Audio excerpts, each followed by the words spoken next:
உங்களுக்கு லைக்ஸ் அள்ளணுமா, அது உங்கள வந்து எல்லாருக்கும் பிடிக்கணுமா, அந்த மாதிரி இருக்கணுமா, நீங்க செய்ய வேண்டிய ஒரு 4 காரியத்த பத்தி வந்து சொல்றேன். ஓகேவா? அதாவது லைக்ஸ் மீன்ஸ் இந்த சோஷியல் மீடியா நெட்வொர்க் அத குறிக்கச்சு சொல்லல.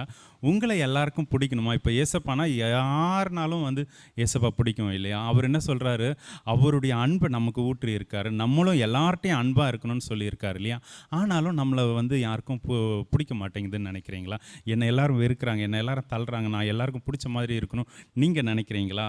இந்த 4 விஷயத்த வந்து செய்யுங்க. முதல்ல என்னன்னா, ஸ்மைல் பண்ணுங்க. சிரிச்ச முகத்தோட இருங்க. வசன ஆதாரம். நீங்க எப்பொழுதும் சந்தோஷமா இருங்கன்னு வசனம் சொல்லுது. எல்லாவற்றிலேயும் வந்து சந்தோஷமா இருங்கன்னு வசனம் சொல்லுது. ஓகே. அப்போ நீங்க ஃபர்ஸ்ட்டு எல்லாருக்கும் உங்களுக்கு நிறைய லைக்ஸ் வேணும்னா நீங்க என்ன பண்ணணும்?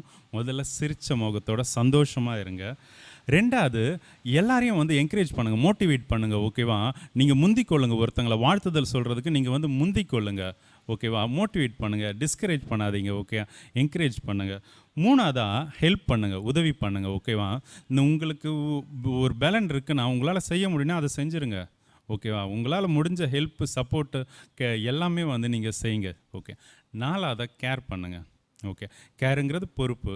ஓகே. பொறுப்பா அவங்கள அனுசரித்து, பாதுகாத்து, பராமரித்து, அந்த மாதிரி உள்ள அந்த கேர் நீங்கள் பார்த்தீங்கன்னா நிச்சயமா வந்து நிறைய பேர் உங்களை வந்து லைக் பண்ணுவாங்க.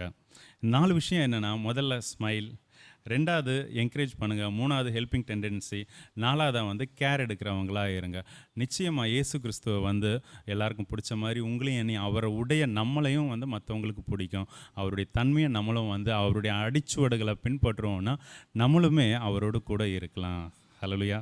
தேங்க்யூ. God bless you. இந்த வீடியோ உங்களுக்கு பிடிச்சதுன்னா, பிரயோஜனமாக இருந்ததுன்னா உங்கள் ஃப்ரெண்ட்ஸுக்கெல்லாம் வந்து ஷேர் பண்ணுங்கள். கர்த்தர் உங்களை ஆசீர்வதிப்பாராக.